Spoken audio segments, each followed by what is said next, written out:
Goeiedag en baie welkom hier by ons Die Woord.tv, die geestelike groei ritmeplan wat ons saam met jou wil stap hierdie jaar. Nou, ons het elke week ons vir jou kort oefeningkie net om jou in hierdie ritmes in te bring.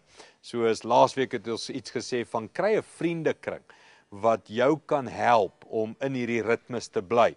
Nou, ons het gister gekyk, wat is die ritmes, en as jy dalk het nie gekyk het nie, kyk op die webtuiste, die boodskap is daar, en jy kan alles daar verniet kry.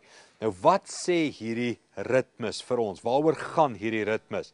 Wel, kom ek begin so en sê, as jy nie die ritmes ken en verstaan nie, is dit die eerste plek om te begin, né? Gaan kyk weer na wat is die ritmes, en dalk 'n goeie oefening is deel van jou dagboek wat jy nou hou. Wat daarvan as jy probeer om die ritmes in jou eie woorde te skryf, om die prentjies te memoriseer, neer te skryf.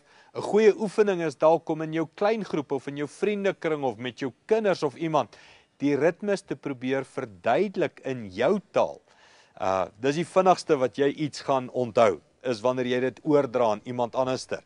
Ek het al gesien in ons eie gemeente, van ons eie personeel sit al jare onder hierdie ritmes, en hulle luister daarna week in en week uit, en die eerste keer wat ek kom vra verduidelik het vir iemand anders, dan kom ek agter, hulle ken nie eers die ritmes nie. So, 'n goeie oefening sal wees, probeer dit memoriseer, skryf dit neer in jou eie dagboek, en probeer om dit vir iemand anders te vertel.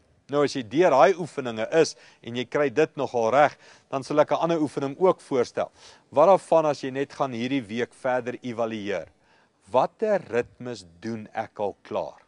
Waar is ek al klaar mee besig, outomaties in my lewe, om sensitief te wees vir mense? Is dalk al klaar in 'n klein groep? Is klaar besig met 'n afwaartse lewe, waar ek omgee vir ander mense? Met ander woorde, gaan kyk net in jou normale week, wat is jou ritmes, en stem daai ritmes ooreen met die ritmes van Jesus, die ritmes van genade.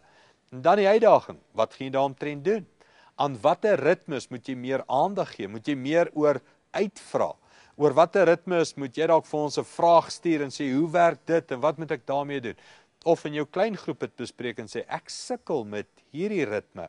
So, kom ons vat hierdie week, die oefening hierdie week. Hoe goed ken jy die ritmes? Hoe goed verstaan jy dit? En watter ritmes doen jy alreeds?